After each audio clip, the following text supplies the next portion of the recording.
my personal dear friend, Nelson Gonzalez. For me, needs no introduction. I think he'll speak for himself. And Nelson, just come up and do your thing, and we'll ask for questions and whatever. Nelson Gonzalez.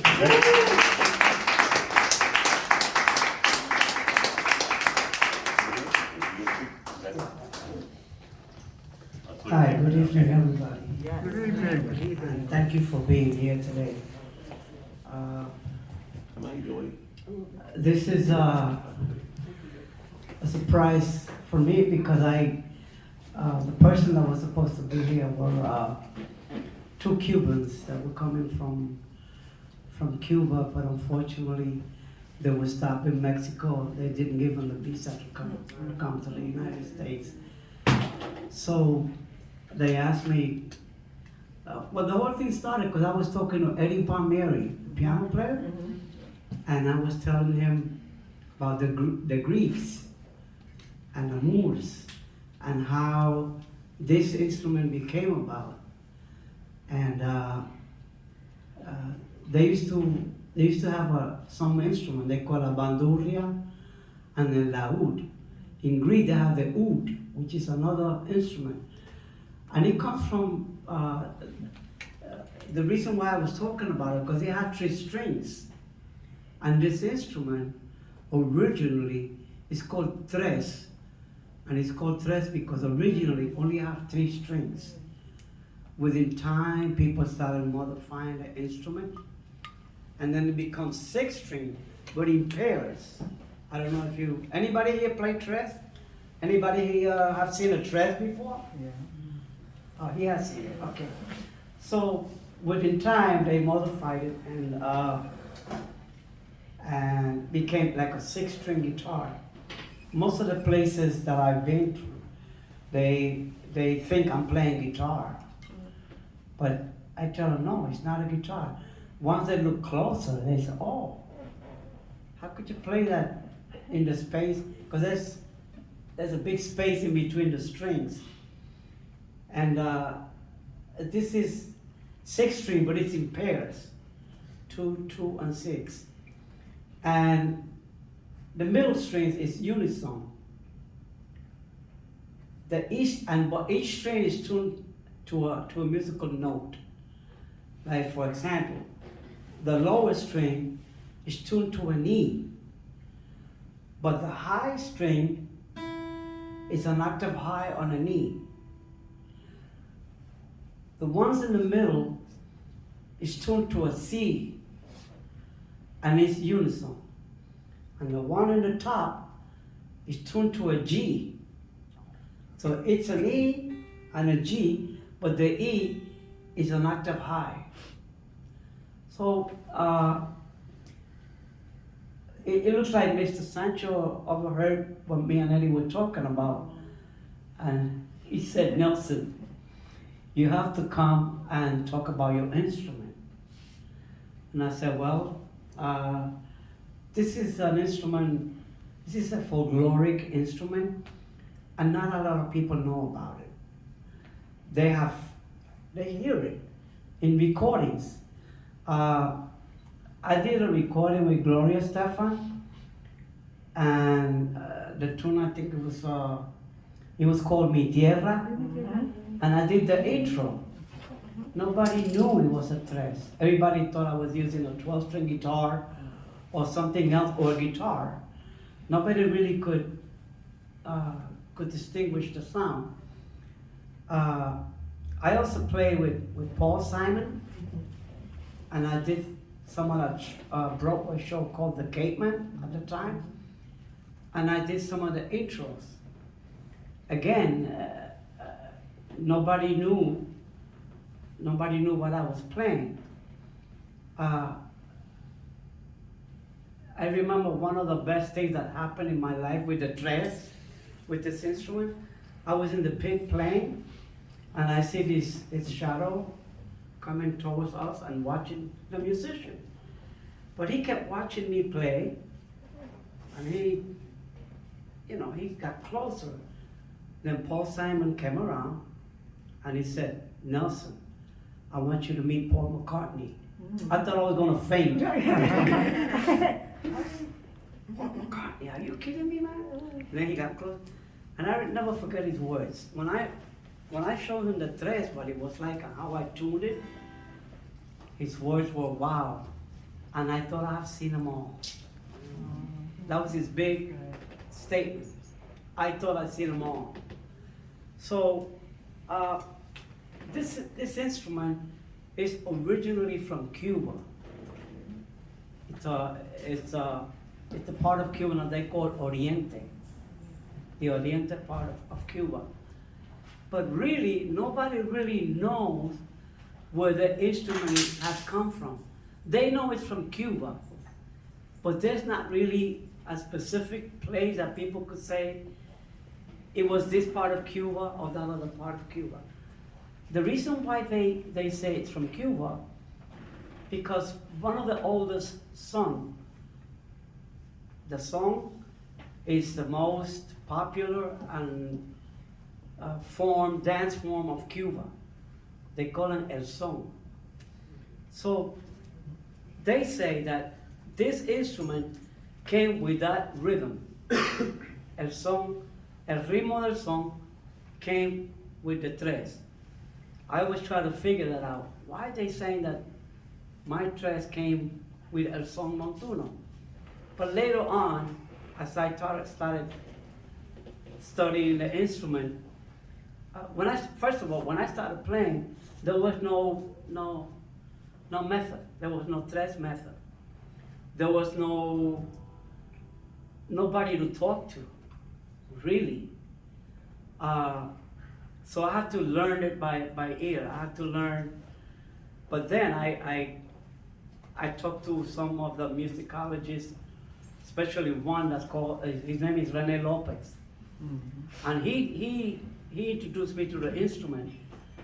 And he told me, if you want to learn how to play, you must listen to Arsenio Rodriguez. Mm-hmm. Arsenio Rodriguez, now everybody knows that we owe a lot to this gentleman called Arsenio Rodriguez, because he's the one that created what we call the salsa conjuntos. The salsa, what we're playing today, Arsenio was the one that introduced the congas, the bongos, the rhythm section to el son montuno. And they associate my instrument with the son montuno, with the song, because to sing a song or to dance song, this is the instrument that really identifies what they singing or what they playing. I will show you in a minute, but I want to talk about one of the oldest Oriente song. One of the oldest one is called El Son Nengon. El Nengon. And one of its players, his name was Nene Manfugaz.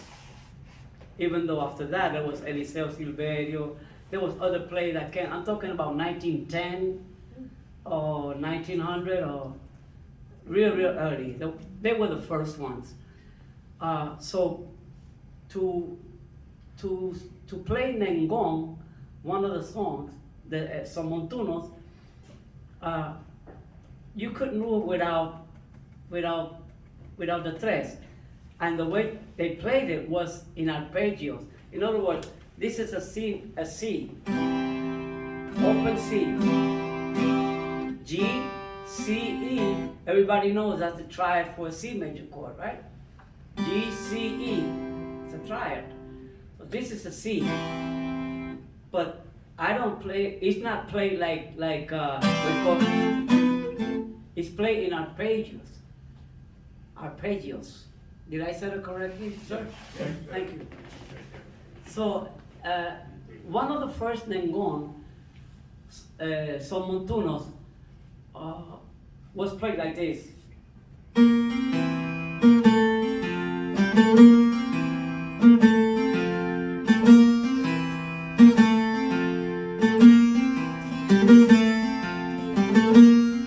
So they used to go, "Vamos arriba a buscar camarón. Vamos arriba a buscar camarón."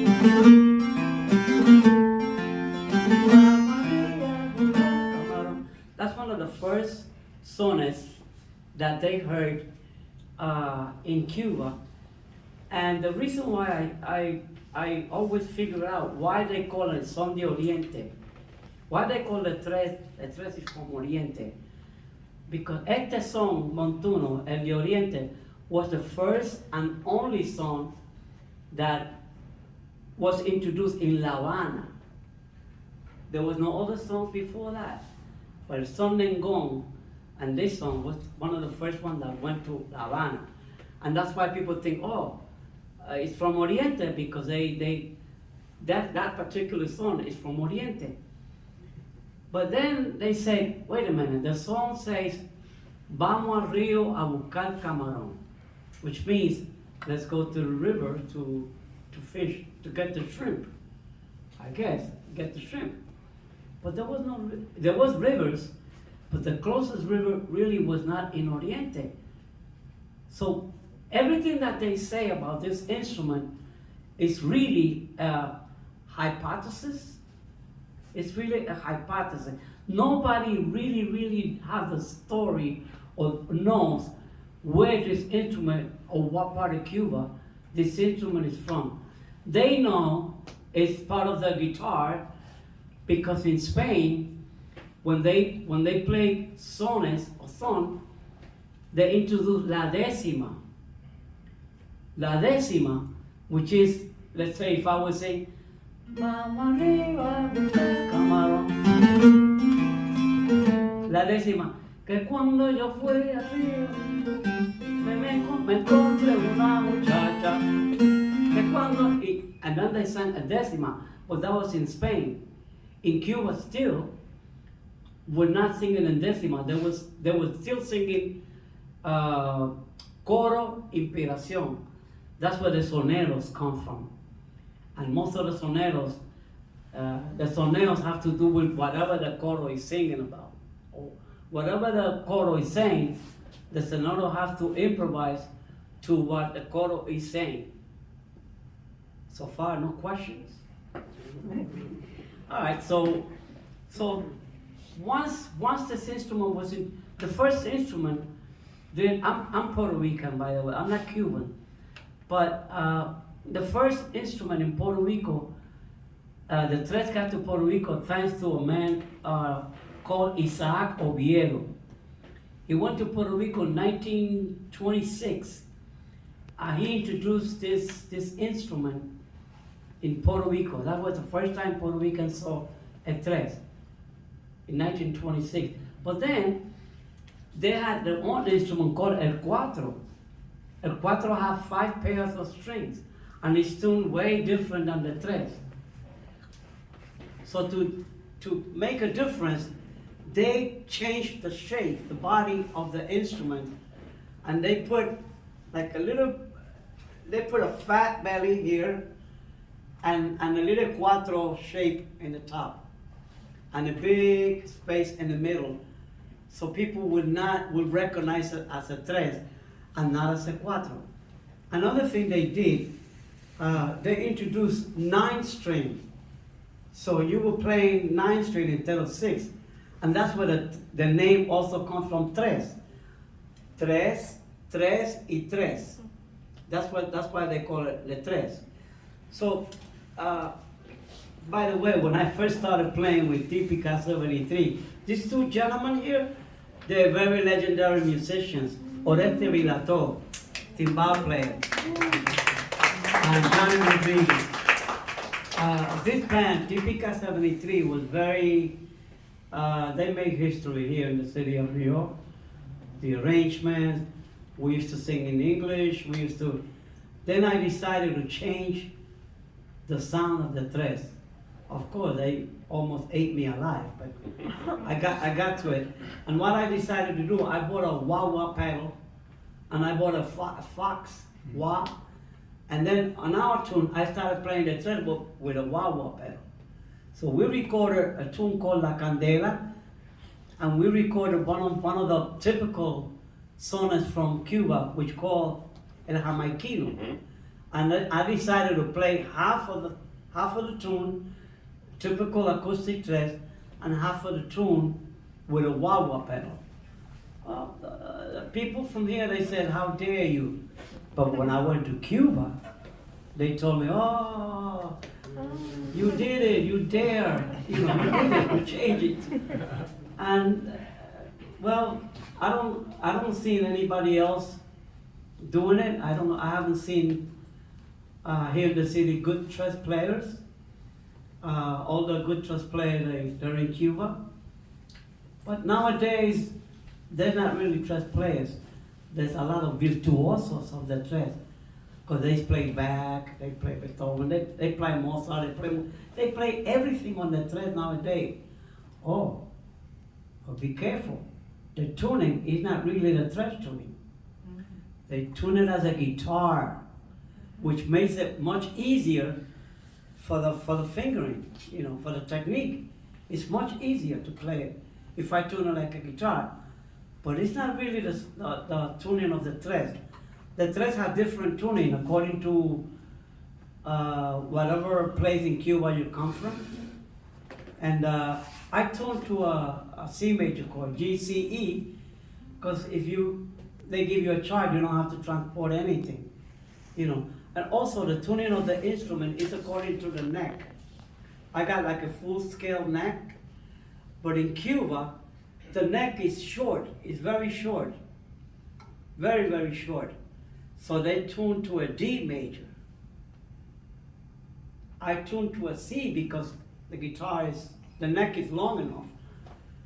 But if I were to tune it on a D with a short neck, the pressure of the string would be too much for the instrument to handle that kind of tuning. That's why you see a lot of tres, they put a tailpiece at the end, because the body of the guitar will not hold the pressure of the tuning. One of the first instruments were not really a guitar. They call it el tres de pera, which it looked like, it reminded you of a little pear, fat in the bottom and very thin in the top. So that was el tres de pera. That's what they really, the shape of it in Cuba. And then they started modifying different styles. But really, if you have an old guitar at home, you want to make it in tres, you could do it. All you have to do is change the bridge and change the bone at the neck. That's all. And then the space in the middle, I have a method and it tells you the exact measurement of each strings, how you're supposed to put them on. But they have made different shapes of tres. But if you have an old guitar, any guitar, I remember Paul Simon gave me a Yamaha guitar, an electric guitar, and I converted it into a tres. And he said, how dare you? That's one of my best guitars. And I took all the peg, it was a 12-string guitar. I converted it into a 9-string guitar. He had a fit, but then he said, it's okay, Nelson, I was only kidding. So, when you hear like the old sextetos from Cuba, you're gonna hear different styles of playing tres. That's because some sextetos and some Cuban rhythms have different styles of tres. So the same thing with the song. With the song Son Lengon, which is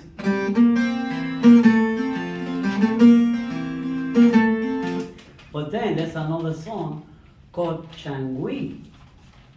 Then the Changui is played different. It's all syncopated. There's a song around the salsa world called Pastorita. Pastorita tiene guarare. That was not a salsa song. That was a Changui. And the way they played, everything is syncopated then. Arpeggios, but syncopated. Pastorita, let me see. By the way, in Changui there's no clave. So what they do, they go. That's the clave. So we go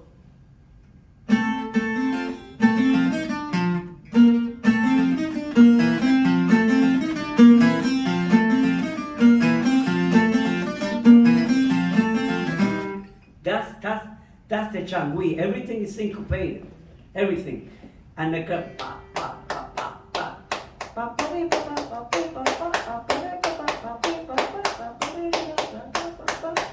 That's the way it goes. Everything is syncopated.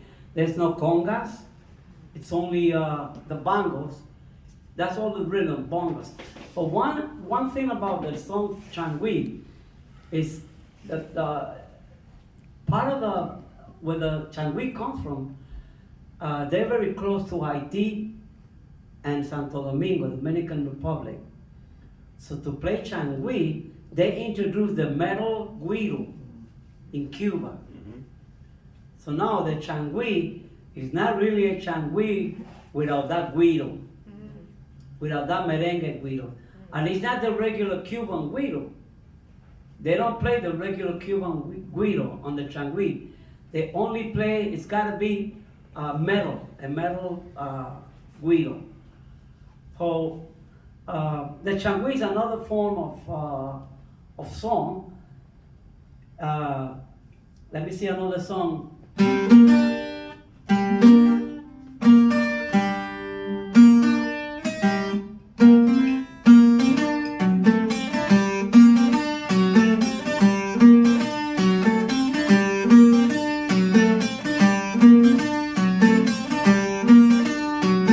Everything is play syncopated.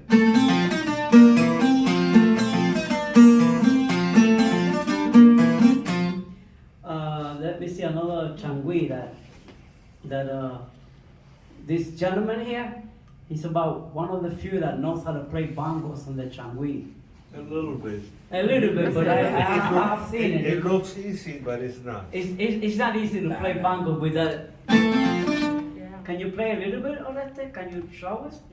Where? So I could play the changui and you could play. More or less demonstrate how the rhythm goes, with how the bongo rhythm goes with this kind of montuno. That's it, and the wood here.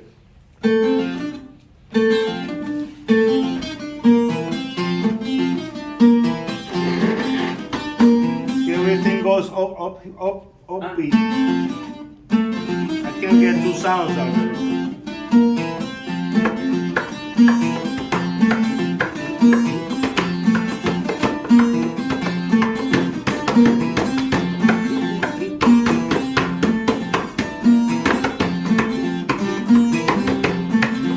Thank you, Ari.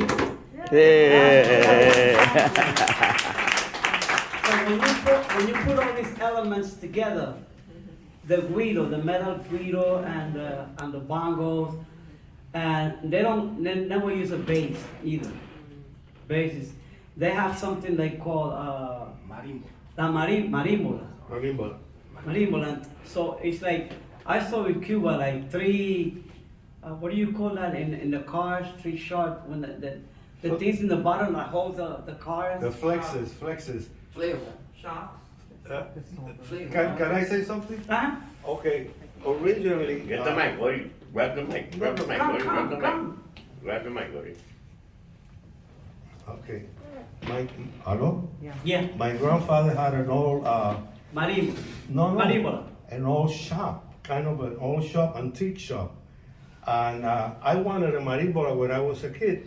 And he says, well, I got somebody, a carpenter, to do the box. I says, well, where do we get the flexes? I don't know if it's called the flexes. This is where they came originally. Remember the big clocks? I don't know how they call the big, Grandfather clock. Grandfather clock. Yeah. the winding thing of the grandfather clock, those were cut because they were put there, and you pull them and they make a sound. Oh, like the chime. It gives you a sensation like it's playing the bass part. It's like an But it's not imitation of really the a bass bass. part. Yeah, before they used the bass, they used those things. Now they got them with electric and with internet and everything. It's not really a bass part. They just play rhythm. Because sometimes you never know you're singing in a key or you're playing in a key. But they play in some other key too. Play the tumbao. It's-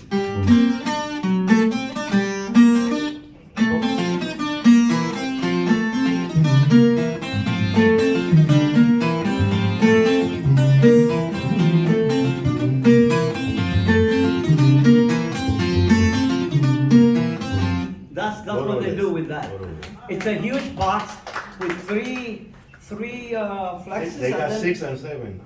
and then a big hole in the A big middle, hole. and when they hit it, It's marvelous. the echo comes out. Besides hitting it, they hit the wood also.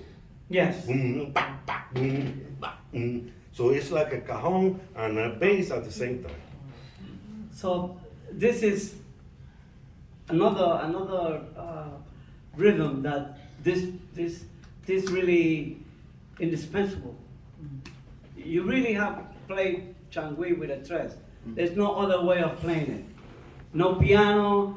I know Orquesta Revés call it changui to some of the things that they have played, but it's not authentic. It's not really, without these instruments, it's not really a changui. It's not really a changui. Now, with this instrument also, you become an enemy of the piano player.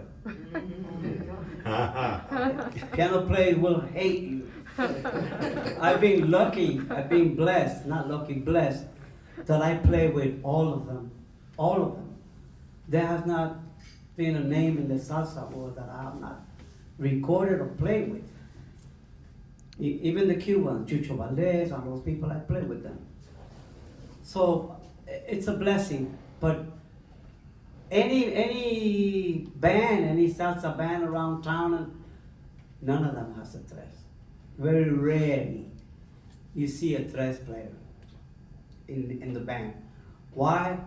Because I'm playing a montuno, original montuno, the way it's supposed to be playing. Now the piano player is not playing it this way. While I'm playing, the piano's playing.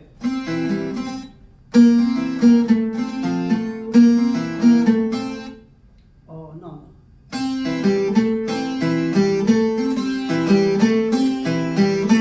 Which is a typical montuno for the salsa and bands. Now the piano player wanna play.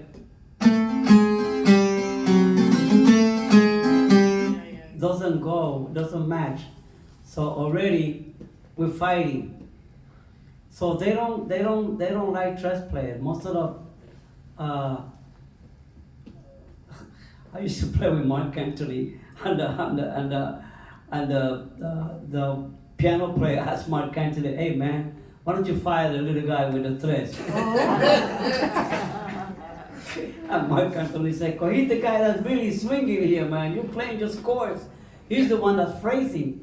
He's the one that's phrasing the song to whatever I'm singing, So It could be done if you don't clash.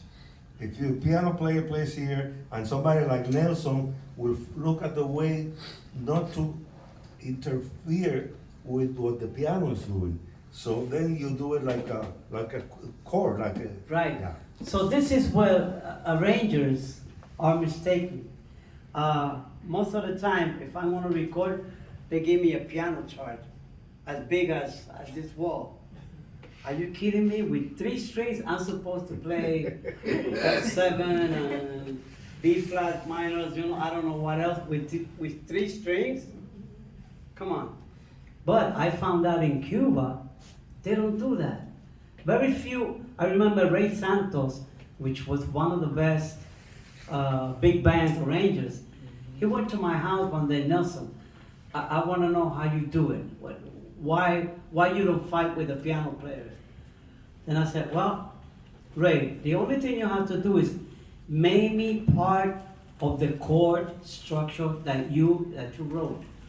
Don't let me play the chord, full chord, because I only have 3 strings. Only the piano player could do that. I cannot play that.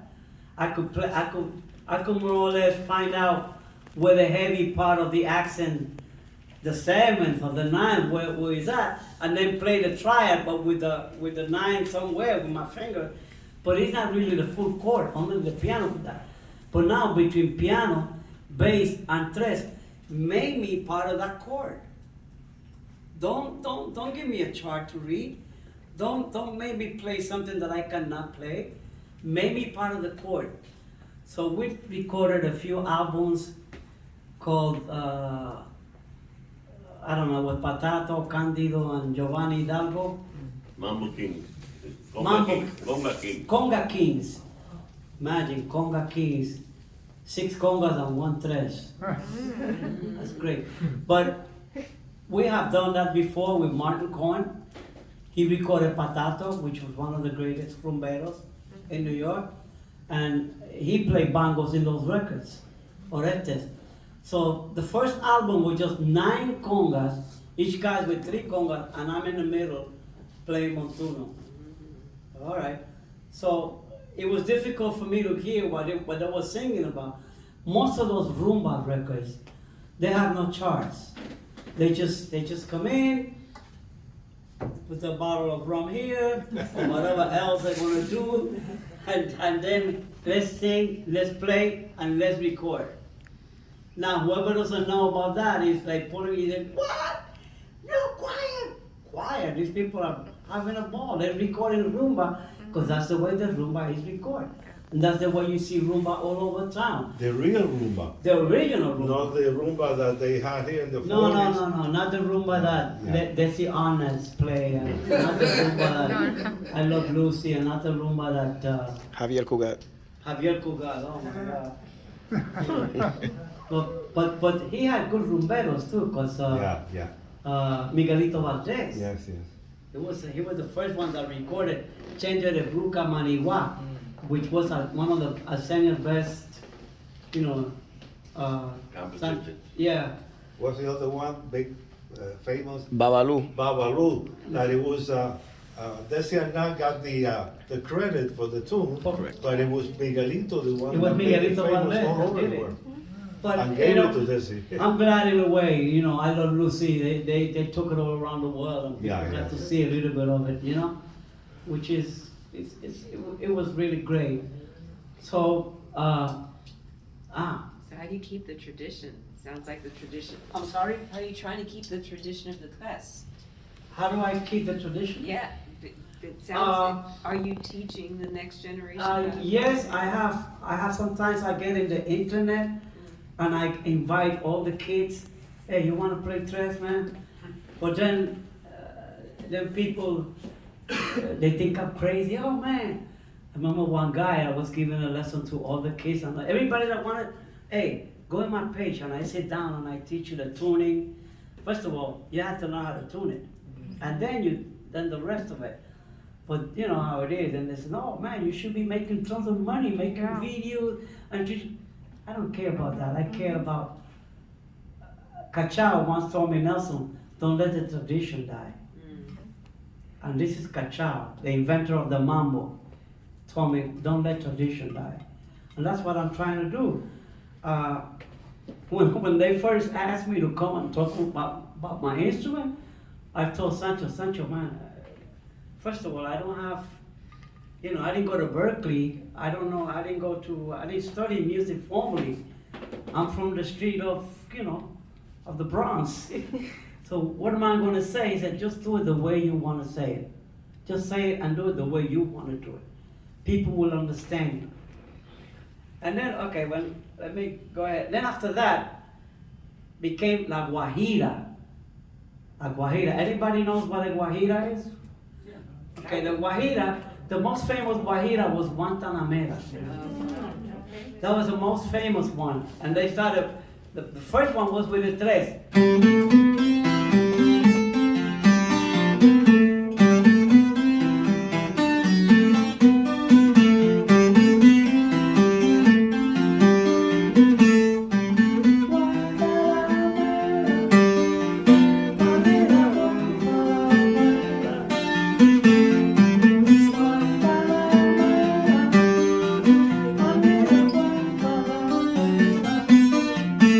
So that was another part that the tres introduced to the world, which was the Guajira.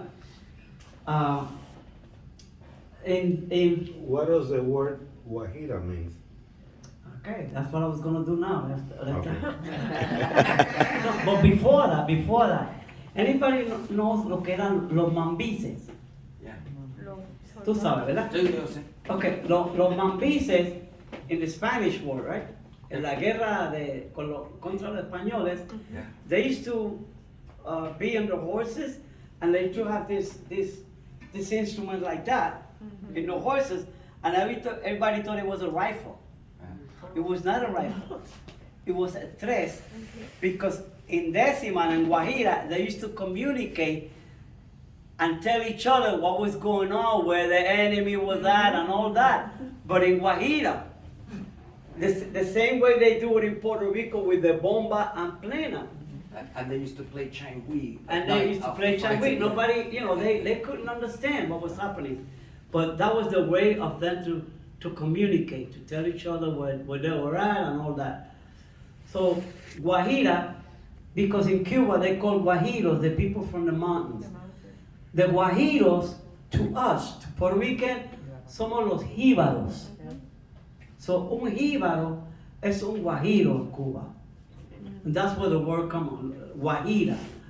One of the most famous ones, Joseito Fernandez, he was the first one that introduced the Guantanamera. It wasn't, what's the name that sang Guantanamera, the first rock group? There was a group that The Sandpipers. The Sandpipers. Yeah, they made Guantanamera very famous, man. But in Cuba, it was Joseito Fernandez that first introduced that song. So, and then after that, then they started to play sort of a kind of a guajira, but they call it a son montuno, but in a minor key, so people could understand what they were talking about and the difference between, the different styles of guajira. For instance, there's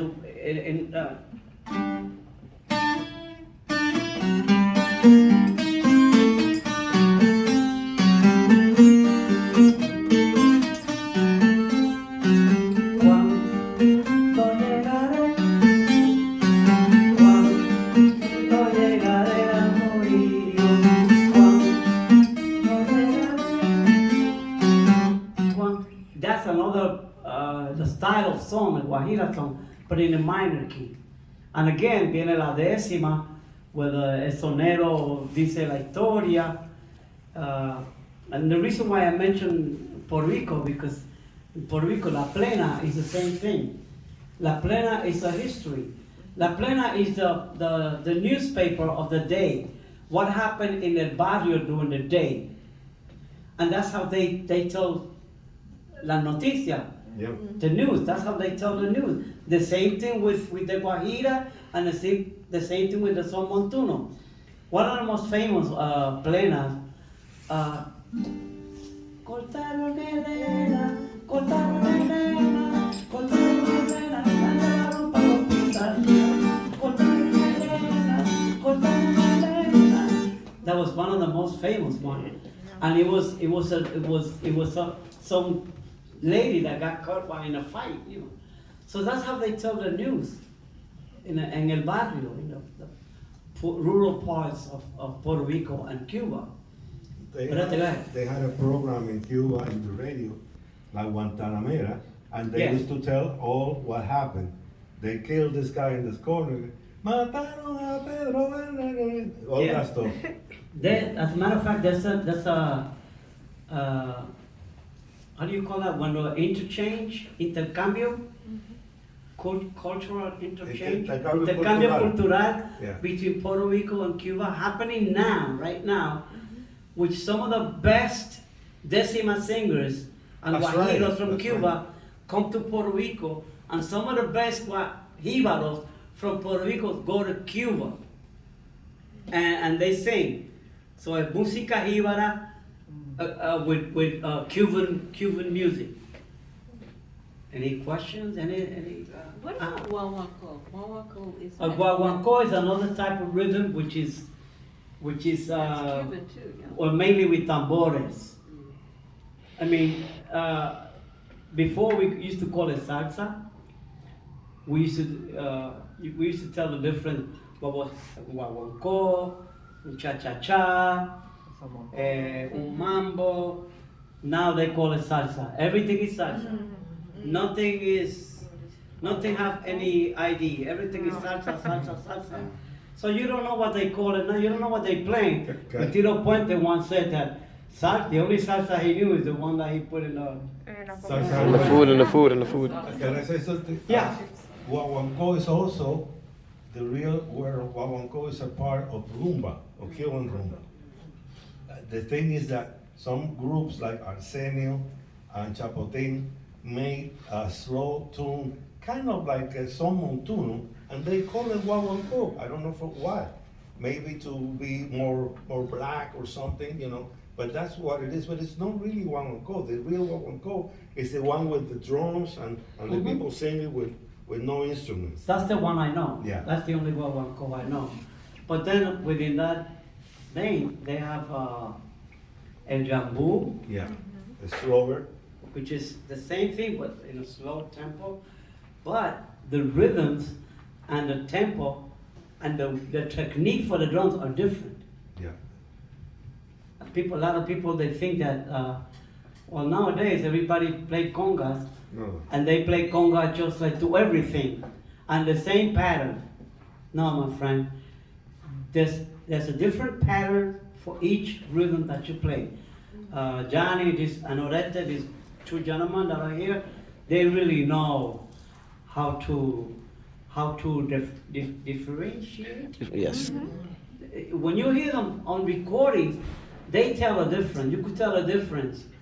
That's why now when I listen, you play salsa, I look at them. Well, I play music, but I'm not with a salsa band. If you don't mind, I don't. You know, go ahead. Oh, me? Yeah. Oh, hi, thank you. Thanks for doing this, Nelson. This is really wonderful. I've traveled through Cuba many, many times over a 30-year period. I spent 2.5 years recording traditional changuizeros up around Guantanamo, in the hills around Palenque, Yateras. Beautiful. La Loma del Chivo. Loma del Chivo. Loma del Chivo. I spent a lot of time with Tavera, who I'm sure You met Yeah. Tavera? Yeah. That's Yeah. the guy that, Yeah, yeah. that put the bongo of Yeah, Changui in the sky. Yeah. I'm telling you, At that's all roads in all bongoceros, their roads Oh, all my lead God. to Tavera at one point. But it's a super quick question, and I also wanted to add something that you said. The question is, I missed the first few minutes. Hopefully you didn't say it, but maybe you did. There's a sense that the Tres came around Baracoa, and I don't know if maybe you mentioned that. Maybe that's, no one really knows. It's all prehistory. There's no written record. But I remember hearing that said. But I wanted to add also what you said about the stories and the Mambizes adding, communicating with, Yes. with the Tres. Yes. Because Tres is king, especially in the Oriente, and all roads lead to Tres. And it's that thing that Changui and other forms of Cuban music, but I'm rather Changui-centric at this point, but has that sort of oral history that's super important. And a lot of the Changui songs, a lot of them are like newspapers. It tells you who was Yes. there, what they Yes. were eating, whose home it was, That's the what news. happened. It That's really the is, news it's of a the news, day. play by play, yeah. With Changui. Yeah, There's a lot of I think there's a group of Changui here in New York. yeah. Ben Lapidus, I think, plays. Yeah. There's one in LA.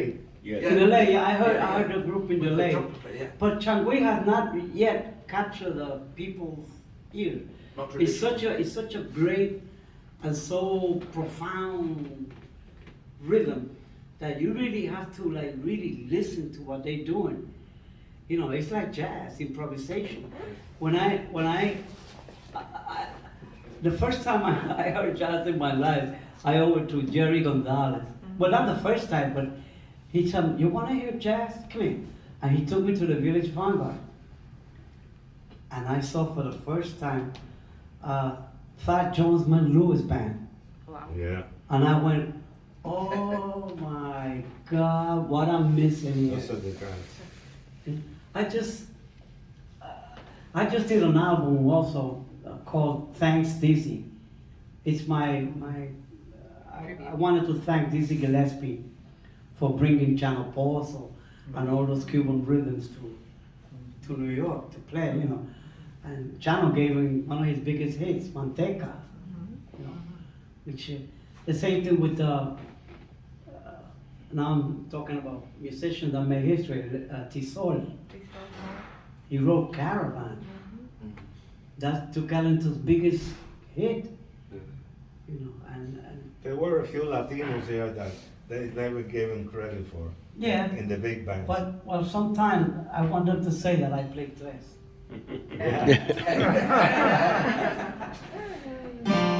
Orestes, you wanna? I don't know. No, this is your thing. Anything that I want you to that play. I could incorporate. So then I was talking about La Guajira and the minor key, Okay. what they call it Son Montuno. Well, anybody heard of Ignacio Piñeiro? Everybody, right? Ignacio Piñeiro? Yep. Cuba owes Ignacio Piñeiro the dance. He's the guy that started writing for the dances, you know. Échale salsita. That's the first time I guess I heard the word salsa. But I have heard it in 1957 with Tatawini and Cachao. Más salsa que pecado. And then after that, Ricardo Rey said, no, he was the first one on. I'm talking about 1957 in 40. Yeah, and before too. And before that. Cheo Marchetti. Of course. Conjunto Los Salseros. Los Salseros. There was a group in the 40s named Los Salseros.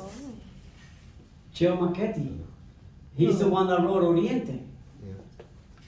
So. There was a hit by La Lupe, big hit by La Lupe, whoever follow La Lupe. So now I was talking about how the piano player would hate the tres players. I learned something with Eddie Palmieri. Well, I have learned it first with Paul Simon. In Spanish, menos es más. Less is more. So if you play in tres and you see a piano player that's playing all over, you know, think charanga. And this is what I do, honestly. I think of the violin vamp of the charanga, and I don't crash with the guy. I never crash with a piano player. Never. And I think, well, Chucho Valdez asked me that question too. He said, you know, we recorded a Guajira. I never clashed with him. I said, oh, how you doing? Oh, I was thinking charanga.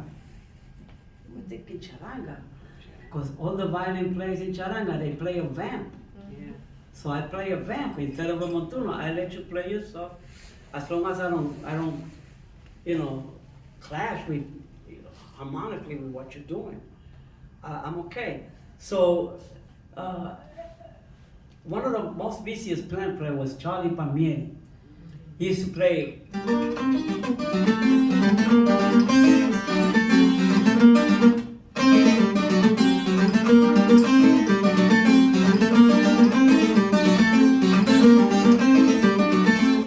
Now here comes Eddie to play with him. Oh boy.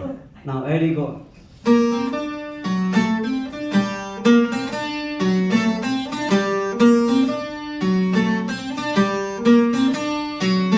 Playing the same clave while Charlie.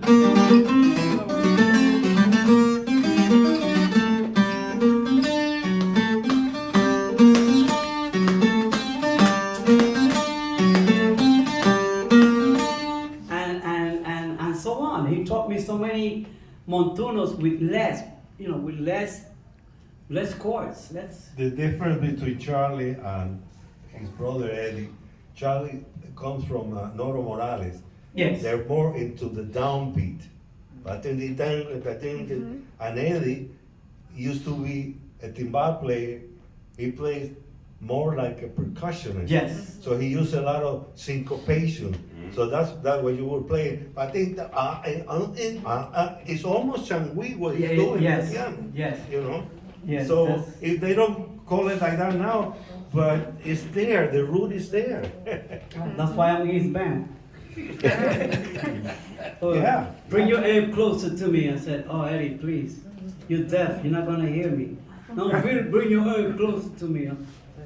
Remember Johnny used to say that, Johnny, bring your amp, and then when I used to get loud, take your amp away from my ears. You know? Well, that's another story. Yeah, so with this instrument, like I said, less is more, and you try to play the chords that are written there, but don't try to overpower the piano chord harmonically. Don't try to, because you only got 3 strings, but play something that will go, be part of what he's doing without clashing with him. I think that has been my secret, you know. Also, I play some of the boleros too, and in the bolero, I have to figure out what he's playing, the chord he's playing, but the dominant part of the chord. So I could play that. I only have a triad, so I have to figure out the chord structure. I have to like listen to, and then sometimes I would ask him, "What are you playing?" He would, "Oh, B flat with a flatted 9 with a fifth," and I said, "Man, just give me the triad, and be part of the chord. You know, I don't want to fight with you harmonically." You know. So. Also, this instrument is also used to play rhythm, to play guaguancó or jambu or whatever other instrument. If you listen to some of those Cachaos records, you know, whether the piano player.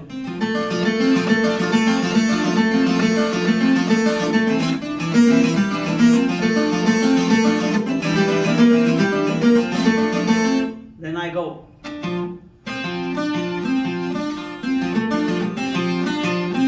It's simple, but I'm not clashing with him, and so on. And then also in the jambu, the tres also carries a singing part. You only play certain chords and certain things, certain arpeggios, when the lead singer is not singing, because only el quinto, the high drum, is the one that do that part. When the singer is not really at his peak, then the drum comes in, or after he's finished his phrase, the drum comes in and do it. So, I don't know, I guess that's it. I want to thank everybody that's here. Yes. Are there many either individual people or a company that make the tres now? Do you have to go to Cuba to buy one? No. As a matter of fact, in Cuba, they're not building good tres. There's a lot of good luthiers, you know. In Puerto Rico, there's a few of them that I know. And there's one in Europe. He's all over Facebook, and he made beautiful tres. But sometimes if you ask a tres player that has been playing for a long time, he always have a good tres that for sale, or you could buy one. You could also convert a guitar to a tres. I explained it to you. Jose, you want to chime in, Jose? No. He said quite the information that's necessary to understand the playing of the tres. Well, the job of the tres. Yes. Job with the tres is to be part of the son montuno, play the vamp, or we call the vamp, play a vamp, so everybody else could then, play. Any other questions? I wanted to ask about can you compare that, the Cuban Tres, to like the Cuatro? 'Cause I'm more familiar with like the Puerto Rican Cuatro, Okay. this particular instrument. No, this is a way different instrument. Yeah, okay. No, is it? Matter of fact, I don't particularly like.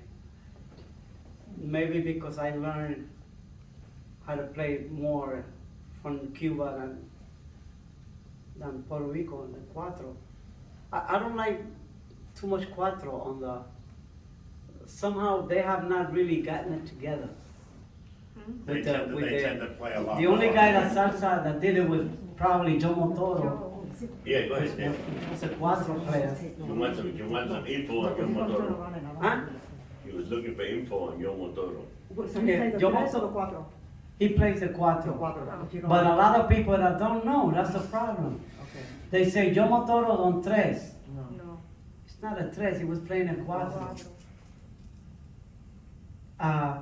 Larry Harlem recorded an album, a tribute to Arsenio Rodriguez. And Jomo plays Can I say cuatro. something? What? Well, I say it anyway. The cuatro is more like a melodic instrument, melodies and technique. The tres is more a rhythmic instrument for rhythm, for tumbaos. And Yeah, for, that's what we know for the yeah, tumbao. yeah. I mean, do you play any lead parts on the tres? Oh, yeah. Like a lead line? I didn't understand. Like a lead guitar, Oh, a lead sure, on the sure, cuatro, good or a point. mandolin, and we'll have a lead. They my favorite, the melody that I want. Ah, They my favorite, there's a melody that, there's no vocals, it's pure. Da da da da dee, da da da.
that's a song that Nino Rivera recorded. You know, it's amazing that with 3 strings, you're doing chords there that the listener will think they're bigger chords. They sound like a full chord. And you are doing the chord because you're doing the important notes of the chord. Yes. Yeah. So That you don't was- need the rest, throw it to the garbage. That was recorded with Mongo, sometimes with Mongo or Amen, Cachao. amen, and Aman amen. y La Habana. Okay. Yes. Nelson, your inspirations. Who inspired you to play? Who inspired you to learn how to play today? Your inspiration. My inspiration to play tres was El Nino Rivera. Okay. And that, what I just played was actually from him, El Nino Rivera. I am so blessed. I have his tres. I went to Cuba with the CBS, and then Fanny All-Star went to Cuba. Orestes was there too, and that's when he gave me his tres. So. And you gave him a new dress. Yeah, well, when I first went to Cuba, I was playing in a crucero, Crusade. Crusade. and then the ship stopped in Cuba, and right away I went to his house in Cuba, and that's when he gave me his thread. But when I went with the CBS in 1970 something, 79. I left my dress with him. I told him, "This is for you." No, this is for you, maestro.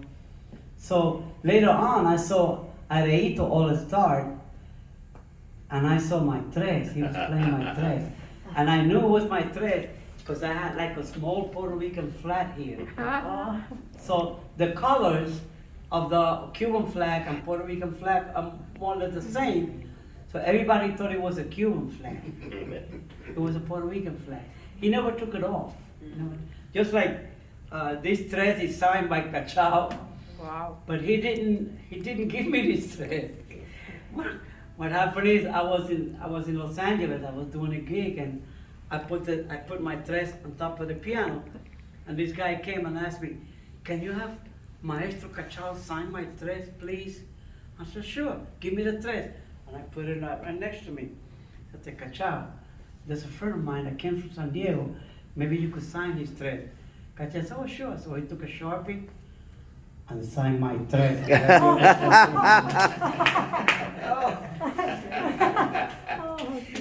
Then I had to go to, I said, oh my God, Cachao, you signed my tres, you didn't sign my friend.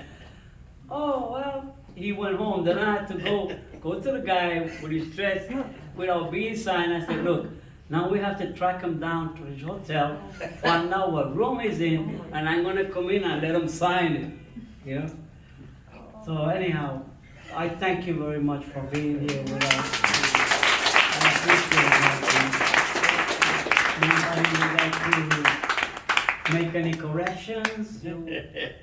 You're happy to do that, and this week has been very, very tough for us. We've been playing for like 7 days straight. We've been doing I make a little band with him, Johnny, and all that stuff, and we go to some of the senior centers, and we put those people to dance. Yeah. And they could dance. Well, I saw this lady today, it was amazing, with a walker. And when we started playing, she let go of the walker. Oh my God, look at that lady dance. And that brings joy to my heart. Thank you.